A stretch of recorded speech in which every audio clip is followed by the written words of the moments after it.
नमस्कार। एनजेडसीसी के सौजन्य से करवाए जा रहे स्टोरी टेलिंग कार्यक्रम में मैं सोनिका भाटिया आप लोगों का बहुत स्वागत करती हूँ। आज मैं पढ़ने जा रही हूँ माधव कौशिक की कहानी रोशनी वाली खिड़की। उसके लिए यह हर साल का धर्म संकट था। जून की पहली तारीख को बच्चों की छुट्टियां होने से करीब 20-25 दिन पहले ही उसे अपना शहर बेतहाशा याद आने लगता। एक एक चेहरा जीवंत हो उठता, उसके साथ बतियाता, खेलता कूदता, रूठता मनाता, झगड़ा करता, किंतु कहीं नहीं जाता, रहता वहीं आसपास, बिल्कुल सीने के करीब, नाक के नीचे या फिर पलकों की घनी छांव में, पांव फैलाकर किसी लंबे सपने की तरह सुस्ताने लगता। बचपन के दिन भी क्या दिन थे। 7-8 घरों को छोड़ते ही एक जर्जर से मकान के दालान में चंपा बुआ सारा दिन शालीग्राम की पूजा अर्चना करती रहती और वहीं बच्चों का झुंड आइस पाइस खेलने में व्यस्त रहता। बुआ जरा सा आसन से उठती नहीं कि सब बच्चे दौड़कर चिल्लाते, बुआ प्रसाद, बुआ प्रसाद। और बुआ कभी किसी को नाराज नहीं करती थी। मखाने का एक एक दाना उनकी नन्ही नन्ही हथेलियों पर टिकाना उसे पूजा से अधिक संतोष देता था। मगर ना बुआ की पूजा खत्म होती और ना ही बच्चों का प्रसाद मांगना। प्रसाद तो बेटा सुबह शाम का ही होता है, सारा दिन इतना प्रसाद भगवान जी कहाँ से लाएंगे? एक दिन चंपा बुआ ने मायूस होकर कहा था, अगर नहीं ला सकते तो बच्चे भी सुबह शाम ही आएंगे, सारा दिन कहीं और भी तो खेल सकते हैं। हमारी बाल सांसद ने निर्णय किया, मगर 3-4 दिन बाद ही बुआ को ये आकांत खलने लगा। दिन का पर्वत उनके सीने पर बोझ बनकर बैठ जाता। आखिर बुआ ने सभी को ढूंढकर इकट्ठा किया। सुनो, भगवान जी ने सारा दिन प्रसाद देने वाली बात मान ली है, तुम सब यहीं खेलोगे। और उस दिन बच्चों की उमंग देखते ही बनती थी। उन्होंने बुआ के पलंग की नाव बनाकर सबको भवसागर से पार उतारने का नाटक किया था। पहली बार बुआ हमारे साथ खेली ही नहीं, अपितु खूब जोर जोर से हंसी भी थी। बाल विधवा चंपा बुआ किसी एक घर परिवार की नहीं, सभी की सांझी बहन बेटी थी। सब उसके भाई भतीजे थे। सफेद खद्दर की मोटी धोती में सिर तक पल्ला लिए, अंधमुंदी आंखों से निरंतर शून्य की ओर निहारते हुए संज्ञा शून्य तो कतई नहीं हुई थी, किंतु सारी दुनिया से अलग थलग एक निर्जन टापू की तरह बन गई थी बुआ। सभी के सुख दुख में बराबर की भागीदार होते हुए भी वह एक ऐसी निर्विवाद महिला थी जिसके बारे में हमने कभी कुछ नहीं सुना। बस सभी को स्नेह से विहल होकर उसके समक्ष श्रद्धान्वित होते देखा। कभी कभार बुआ पूछती, संजू तेरी दादी क्या करती है सारा दिन? आती ही नहीं, कई दिन हो गए, उससे कहना राम रहीम के बिना गति नहीं। और उसने ये शब्द यूं के यूं दादी के सामने दोहरा दिए। यह उसकी विशेषता थी। जब भी कोई संदेश देता था तो वह इतने ध्यान से सुनता कि अक्षरश उन्हें जाकर दोहरा देता था। इस बात पर लोग उसे चतुर मानने लगे थे, यद्यपि पढ़ाई में वह 0/144 ही था। आज भी दीवार पर लगी मीरा की तस्वीर में उसे चंपा बुआ दिखाई देती है। अंतर सिर्फ इतना है कि चित्र वाली मीरा के एक हाथ में एक तारा है और दूसरी हथेली पर रखा विष का प्याला सभी को दिखता है, किंतु चंपा बुआ का एक तारा भी अदृश्य था जो निरंतर उसके रोम रोम से झंकृत हो गूंजता रहता था, तथा विष का प्याला उसकी हथेली पर नहीं, उसके अधरों से लगा ही रहता था। मगर अफसोस कि उसे भी कोई नहीं देख पाया। संजू बड़ा होकर क्या बनोगे तुम? एक दिन बुआ ने गोद में लेकर दुलार से उससे पूछा था। बड़ा होके मैं पोस्टमैन बनूंगा, उसने बहुत सोच विचार कर कहा था। सब बच्चे इस बात पर खिलखिलाकर हंस पड़े। किंतु बुआ उसी की तरह निश्चेष्ट भाव से बैठी शून्य में ताकती रही। फिर थोड़ा रुकते रुकते बोली, हाँ हाँ, डाकिया बनना बहुत बड़ी बात है, लेकिन संजू, डाकिया बनकर रोज सबके घरों में अच्छे अच्छे संदेश भेजना। किसी भी दरवाजे पर पहुंचे तो लोग तेरा शुभकामना की तरह स्वागत करें, तेरा आना मंगल का सूचक माना जाए। पता नहीं बुआ ने और क्या क्या कहा, किंतु उसके बाद वह बहुत उदास हो गई। उनका शालीग्राम भी उस दिन बहुत दुखी रहा होगा। बच्चों का शोर सहम गया था, सारी हलचल ठहर गई थी, किंतु जीवन वह तो कभी नहीं रुकता, चलता रहता है निरंतर, अविराम और आबाद। संजू बड़ा होकर डाकिया तो नहीं बन पाया, फैक्ट्री में बाबू हो गया, घर से दूर, बहुत दूर। मगर बुआ का कथन आज भी उसे याद है। वह सदैव इसी प्रयास में रहता है कि वह जहाँ भी रहे अपने माहौल में मंगलनाद भर दे, सभी की आंखों में उदासी की छाया के स्थान पर चटकीले इंद्रधनुषी रंग भर दे, वह सभी के लिए सुख समृद्धि का संदेशवाहक बनकर रहे। अजी सुनते हो, 8 बज गए और आप अभी तक बिस्तर में पड़े ऊँघ रहे हो। बच्चे स्कूल चले गए, आज भी दफ्तर 10 बजे ही लगेगा। संजीव ने आंखें खोली। वह शोभा को बताना चाहता था कि कुछ समय पहले उसने क्या क्या सोचा और याद किया, मगर वह इस मधुर अनुभव को त्रासदी में बदलने से डर रहा था। वह उठा और नित्य प्रति के काम में लग गया, मगर मन था कि बुआ के आंचल की ओट में छिपा उसकी स्नेह वर्षा में भीग भीग कर बोझल हो जाना चाहता था। सुनते हो, महीना भी नहीं रह गया जाने में। आप तो कुछ सोचते नहीं, मुझे तो सबका ख्याल रखना पड़ता है। सबसे बड़ी बहू जो हूँ, 1000 रुपए तो छोटे मोटे बच्चों के कपड़े जोड़े ले आने में लग जाएंगे। शोभा रसोई में काम निपटाते हुए साथ साथ ये कह रही थी। इसमें कौन सी नई बात है, जैसे हर साल करते हैं वैसा ही करेंगे, तनख्वाह मिलते ही चल पड़ेंगे। यहाँ सबकी पेमेंट रोक लेंगे, 500-700 मेरे पास भी हैं, मजे से काम चल जाएगा। संजीव ने अखबार ताकते हुए कहा था। हम रुकेंगे कितने दिन, उसने फिर पूछा था। उतने ही दिन जितने दिन अपने पैसे चल जाएंगे, जब वापसी का किराया ही बचा फटाफट चल पड़ेंगे। अब पिताजी पर बोझ थोड़े ही बनेंगे, रिटायर्ड पिताजी के पैसे खर्च करवाना पाप है, मगर इस बात की कानों कान खबर नहीं होनी चाहिए, अपनी व्यवस्था अपने तक ही रहे। शोभा उसकी नाटकीयता जानती है। घर, मोहल्ला, परिवार, रिश्तेदार, प्रत्येक आदमी के अंतर की तह तक पहुंचने वाला वह व्यक्ति अपने आसपास किसी को फटकने तक नहीं देता। लोग मिलेंगे तो अपनी बताएंगे और ये जाते ही उनसे उनकी पूछेगा, इतनी गहराई से उनकी समस्या सुनेगा, दुख दर्द बांटकर उन्हें फूल सा हल्का बना देगा। सभी का विश्वास पात्र, सभी का मददगार। उसके बारे में लोगों को सिर्फ इतना पता है, अच्छा आदमी है, भला लड़का है। इसके अतिरिक्त है भी क्या? संजीव ने शोभा से ही पूछा था। तुम ही बताओ, क्या बताऊं कि नौकरी ठीक है, पगार 10,000 है, काम रुक रुक कर चलता है, बच्चे ठीक पढ़ रहे हैं, समझा करो, ये सब तो सभी करते हैं। जीवन में कुछ खास किया हो तो बताते भी अच्छे लगेंगे। और संजीव उदास तो नहीं, चुप अवश्य हो गया था। कुछ देर बाद ऊंची आवाज में गाता हुआ निकला, वक्त आने दे, बता देंगे तुझे ए आसमान, हम अभी से क्या बताएं, क्या हमारे दिल में है। इतने सारे साहित्य, कविता लिखने पढ़ने के बाद इन्हीं 2 लाइनों को क्यों दोहराते रहते हो, और कुछ नहीं आता तुम्हें? शोभा झुंझलाहट में आपसे तुम पर उतर आई थी। आता तो बहुत है, लेकिन बिस्मिल का ये शेर मेरे रक्तचाप को सही रखता है।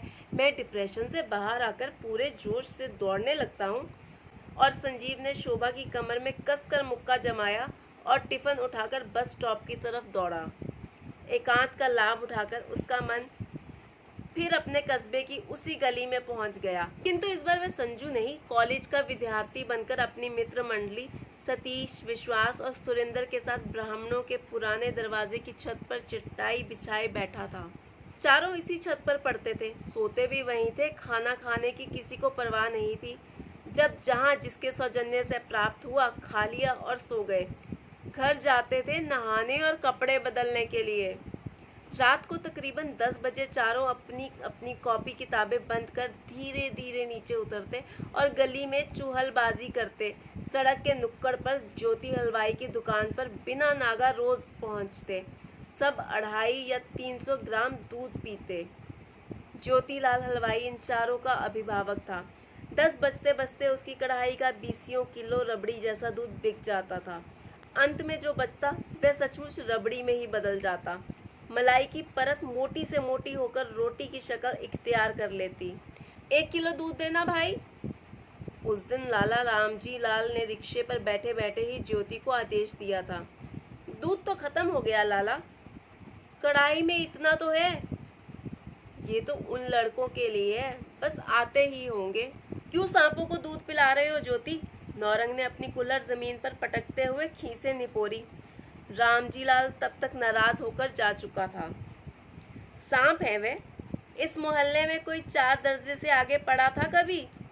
अब तो ये चारों कॉलेज में गए हैं, तो तुमसे सहन नहीं होता। ज्योति ने बड़ा सा कौंचा कढ़ाई के सिर पर जोर जोर से मारते हुए कहा। सांप है वे? इस मोहल्ले में कोई 4 दर्जे से आगे कभी पढ़ा था?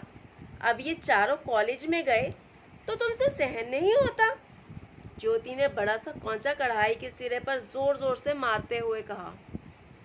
पढ़ाई करते हैं, चारों लौंडे महाहरामी है। पनिया बीच में ही कूद पड़ा था। पटवारी वाले सतीश को तो पढ़ने की जरूरत ही क्या है? बाप की हराम की कमाई उसी को मिलेगी। रोज गांव वालों की मश्क उसी के लिए तो बंधवाता है। दूसरा पंडितों का सुरेंद्र, उसे क्रिकेट से ही फुर्सत नहीं। रहा मास्टर वाला संजीव, सो ठीक ठाक है, मगर अब तो वह भी बिगड़ गया। दिन भर कलगी वालों के अखाड़े में पड़ा ख्यालबाजी सुनता रहता है। उसे भी उस्तादों ने पट्ठा बना लिया है। चल बेटा, चढ़ जा सूली। अरे भाई ज्योति, बचा सके तो बचा ले, नहीं तो गवैयों और शायरों के भी घर बसे हैं। चुप होता है या नहीं? तो लगाऊंगा साले को। और ज्योति हलवाई की गंज पर पसीने की बूंदें उभर आई। गुस्से के कारण उसके नथुने फूल गए, मूछें ऊपर नीचे होने लगी। पनिया और नौरंग दोनों समझ गए कि अब खैर नहीं। इतनी देर में उन चारों की टोली की आवाज सुनते ही वे दोनों खिसक गए, मगर ज्योति के तेवर कसे रहे। दुकान के ठीक सामने आकर उन चारों ने हाथ जोड़कर संवेद स्वर में कहा, ताऊ जी प्रणाम। प्रणाम, ज्योति ने बिना सिर उठाए कहा। चारों ने एक दूसरे को भेद भरी दृष्टि से देखा और चुपचाप बेंच पर बैठ गए। आज हम दूध नहीं पिएंगे, संजीव ने कहा था। क्या हो गया है आज, क्यों नहीं पियोगे? पैसे नहीं है, घर वालों ने देने बंद कर दिए। किस भड़वे ने मांगे हैं पैसे? ताऊ जी गर्मी खा गए थे। घर वाले पैसे दे ना दे, मैं मर गया? जिसे जितने पैसे चाहिए मुझसे ले। जमकर दूध पियो और मन लगाकर खूब पढ़ो। ताऊ ने अंतिम फैसला सुनाया। हमारे पास कहने को कुछ भी नहीं रह गया था। ताऊ ज्योति ने सारा दूध निकाला, चीनी डालकर 2 बड़े बड़े सागरों की मदद से दूध को फेंटने लगा। उनकी ये कलात्मक अदा देखते ही बनती थी। इतनी ऊंचाई और तेजी से दूध की धार ऊपर वाले बड़े लोटे से नीचे हाथ वाले लोटे में गिरती, मगर क्या मजाल कि एक भी बूंद इधर से उधर छिटक कर बिखर जाए। दूध की झाग लोटे से निकलकर मिट्टी की कुल्हड़ के किनारों से चिपक जाती थी। फिर दूध पर मलाई की मोटी परत रखी जाती थी। दूध का स्वाद कुल्हड़ की मटियाली सौंधी सौंधी गंध के साथ मिलकर और भी मधुर हो उठता था। सुनो भाई, तुम चारों बिल्कुल सही हो, ये बात तो तुझे मालूम है, लेकिन बाकी सब तुम्हें बहुत गौर से देखते हैं। तुम्हारी छोटी से छोटी हर हरकत पर नजर रखते हैं। बात डरने की नहीं है, कदर करने की है।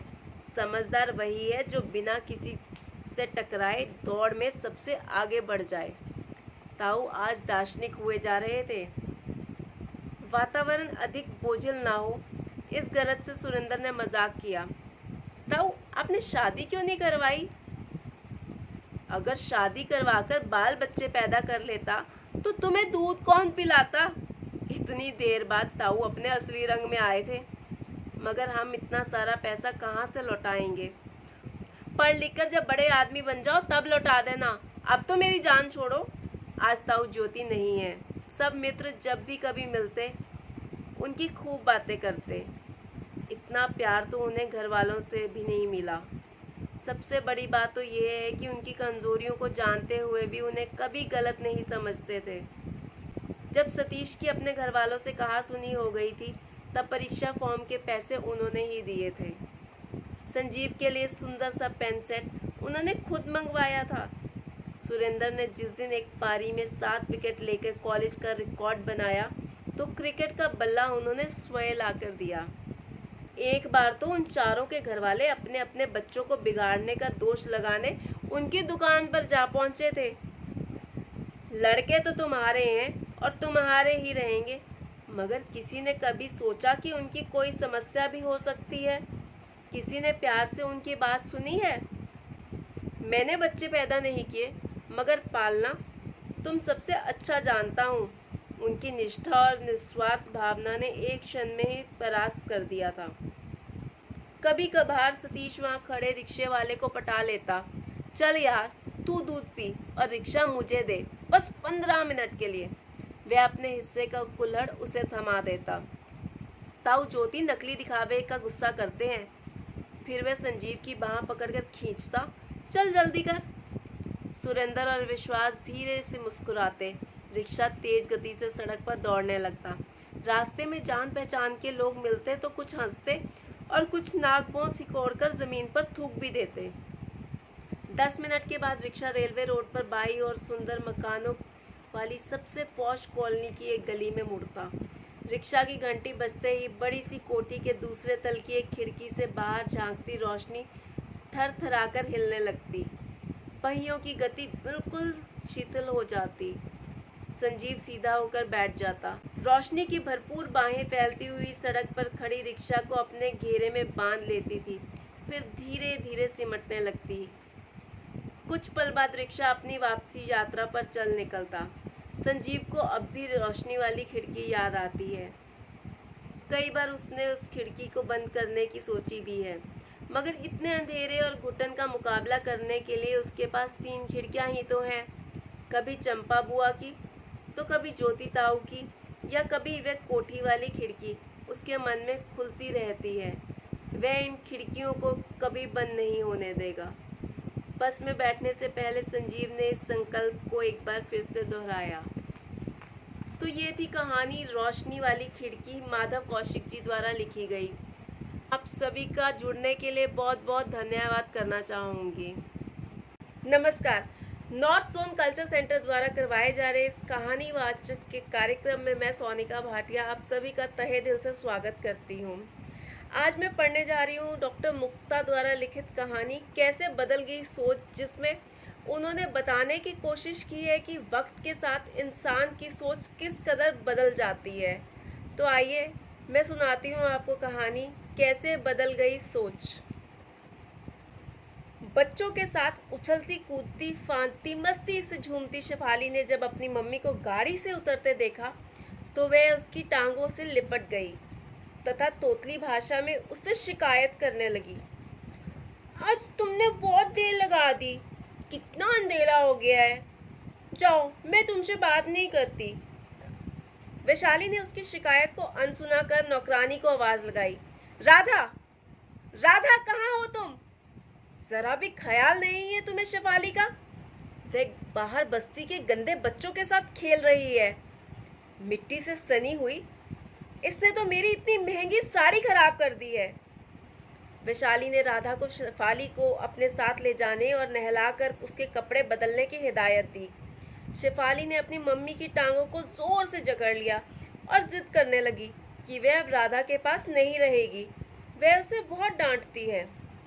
राधा ने शेफाली को आंखें दिखाई और वह झपट कर उसे अपनी गोद में उठा भीतर ले गई। उसने शेफाली को नहलाकर साफ कपड़े पहनाए और उससे कहा कि वे क्यों लिपट गई थी अपनी मम्मी से। वह उसकी मम्मी नहीं है, उसकी मम्मी तो मर चुकी है।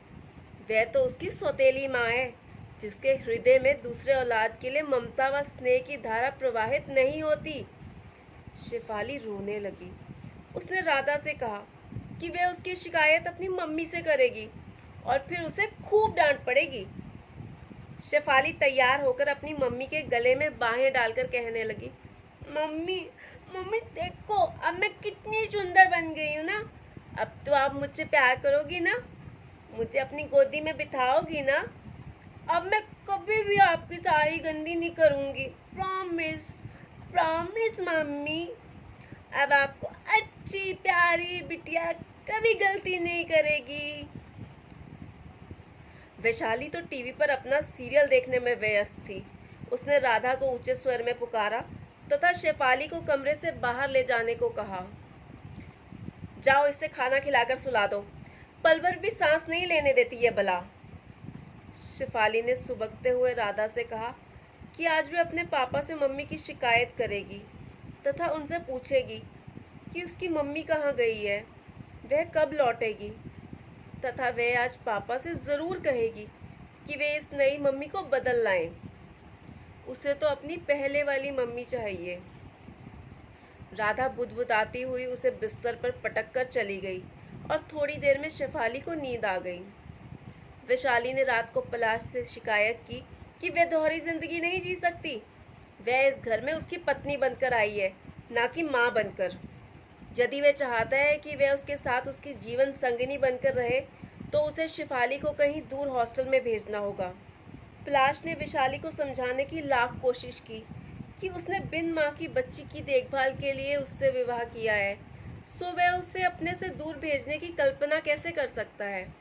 वैशाली मुंह फेरकर सो गई और सुबह उठते ही उसने ऐलान कर दिया कि पलाश को उन दोनों में से एक को चुनना होगा, पत्नी या बेटी।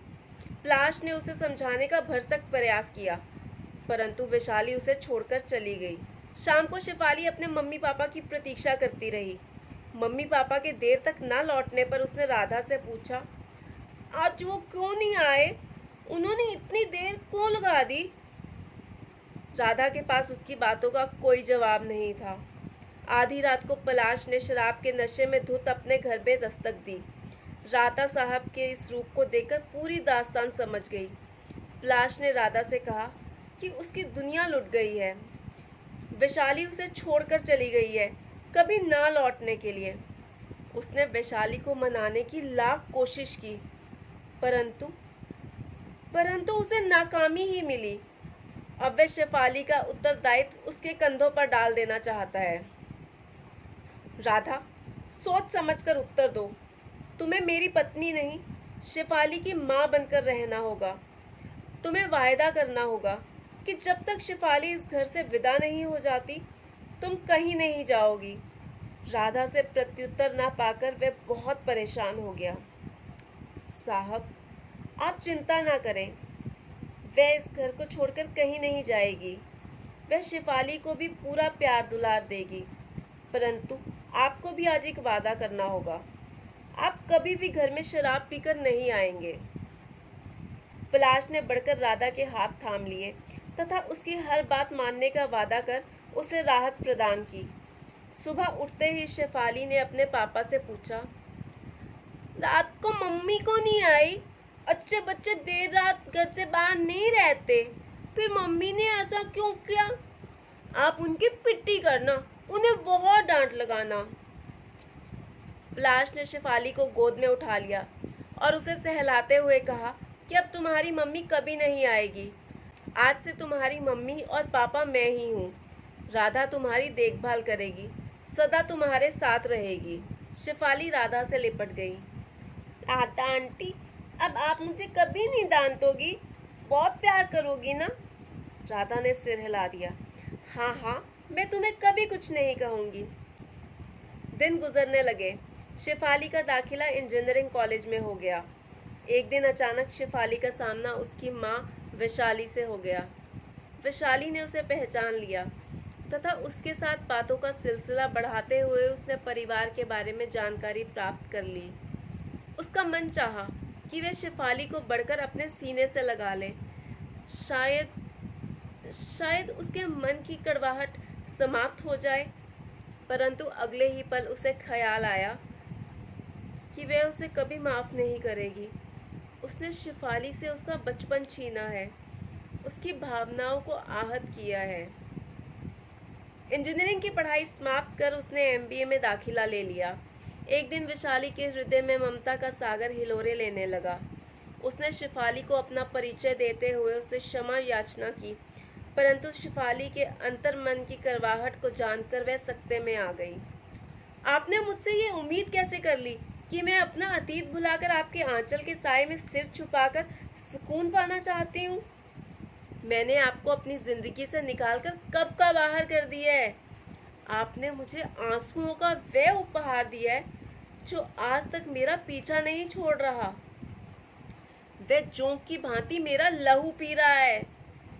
आपने मुझे ही नहीं, मेरे पिता को भी वह जख्म दिए जो आज तक नासूर बन रिस रहे हैं। उनकी जुबान पर कभी आपका नाम नहीं आया। हम दोनों अपने हाल में खुश हैं। आप कृपया मुझसे दोबारा मिलने की कोशिश कभी ना करना। शिफाली असमंजस में थी कि वह पिता से अपनी माँ का जिक्र करे या नहीं। एक दिन उसने अपने पापा से प्रश्न किया कि वे अपने अतीत से जुड़े हुए हैं या उससे नाता तोड़ चुके हैं। उन्होंने शिफाली को समझाते हुए कहा कि तुम पढ़ी लिखी हो, तुम जानती हो कि कैंसर जैसी घातक बीमारी से निजात पाने के लिए कैंसर पीड़ित अंग को शरीर से अलग कर देना सबसे अच्छा उपाय है। इसके अलावा कोई और उपाय हो ही नहीं सकता। सो मैंने भी वही किया। शिफाली को पिता के इस उत्तर ने डूबते को तिनके के सहारे की भांति संतोष प्रदान किया और उसके मन की ऊहा-पोह शांत हो गई। उसे एक अच्छी कंपनी में नौकरी मिल गई। पलाश ने उसके लिए एक पढ़ा लिखा युवक देखा जो उसके मन को भा गया। शिफाली विवाह के पश्चात उस घर में इस प्रकार रच बस गई जैसे वह उस घर की ही बेटी हो। समय पंख लगाकर उड़ने लगा। 2 वर्ष के पश्चात उनके यहाँ एक राजकुमारी का जन्म हुआ। उसे देख उसका बचपन लौटने लगा। उसने अपने पति राजन से कहा कि वह अब नौकरी नहीं करना चाहती। वह हर पल अपनी बेटी के साथ गुजारना चाहती है। वह नहीं चाहती कि जिस अभाव को वह जीवन भर अनुभव करती रही, वही सब उसकी बेटी के साथ दोहराया जाए। वह अपनी बेटी चांदनी पर भरपूर प्यार उड़ेलना चाहती है। वह हर लम्हे को जीना चाहती थी तथा उसमें अपने बचपन तलाशना चाहती थी। शिफाली ने नौकरी से त्याग पत्र दे दिया। सब लोग उसके इस निर्णय से बहुत प्रसन्न थे। सब चांदनी को हाथों में उठाए रहते थे तथा उसकी हर एक मुस्कान पर बलिहारी जाते थे। चांदनी उस घर का चिराग थी। उसकी अज्वल स्मित से सबका मन रोशन था। शिफाली के पति राजन ने उसके पिता से बहुत विनय की कि वे उनके साथ रहें तथा अपनी शिफाली का बचपन चांदनी में निहारें और अपने सारे अरमान पूरे करें। राधा भी शिफाली के विवाह के पश्चात उस घर को अलविदा कह रुखसत हो गई थी। आज उसके पिता घर में अकेले थे। शिफाली की जिद के सामने उनका निर्णय टिक नहीं सका। पलाश कुछ दिन अपनी बेटी दामाद के साथ उनके घर पर रहे, परंतु फिर उन्होंने अपनी बेटी से कहा अब वे अपने घर लौट जाना चाहते हैं तथा उससे प्रार्थना करते हैं कि वह समाज में उसकी तौहीन ना करवाए तथा वह उसे वहां से जाने दे। इस पर शिफाली ने कहा, किस समाज की बात करते हैं आप? किस चिड़िया का नाम है ये? जब उसकी माँ विशाली उसे छोड़कर चली गई थी, क्या तब उन लोगों ने उनसे कुछ कहा था? आपने जीवन भर मेरी खुशियों के लिए अपनी आकांक्षाओं का गला घोंट दिया। तब समाज ने क्या योगदान दिया था? क्या समाज ने उसकी माँ को पति के घर ना लौटने पर प्रताड़ित किया था तथा उसे कर्तव्य बोध करवाया था? पापा, ये समाज, उसकी अवधारणाएं, उसके कायदे कानून सब ढकोसले हैं, दूसरों पर आक्षेप करने के लिए बने हैं। हमें उनकी परवाह नहीं करनी चाहिए तथा इन दकियानूसी रूढ़ियों, अंधविश्वासियों तथा मान्यताओं को कैंचुली की भांति उतारकर फेंक देना चाहिए। पापा, आज जमाना बदल गया है। बेटे बेटी में कोई अंतर नहीं है। उन्हें कुकुरमुत्तों की भांति उगे पौधों को, उल जलूल विचारों को रौंद डालना चाहिए जिनका कोई प्रयोजन नहीं है। आपको यदि हमारे यहाँ कोई तकलीफ है तो हुक्म कीजिए, हम उसे दूर करने का प्रयास करेंगे। प्लाश के पास शेफाली की बातों को काटने की कोई दलील नहीं थी। वह निरुत्तर था तथा उसके सम्मुख सो उसने वहां रहने का प्रस्ताव स्वीकार कर लिया। चांदनी दिन भर शेफाली को अपनी बातों में उलझाए रहती। वह अपने पापा द्वारा उनके अनुरोध को स्वीकारने पर बहुत खुश हुई तथा उसने दोबारा से नौकरी कर ली। अब उसके पापा सबसे यही कहते हैं कि बेटियां बेटों से बढ़कर होती हैं। हम व्यर्थ ही दकियानुसी अंधविश्वासों के चक्रव्यूह में स्वयं को मुक्त नहीं कर पाते। वे घर की रौनक होती हैं तथा अपना उत्तरदायित्व निभाने से कभी पीछे नहीं हटती।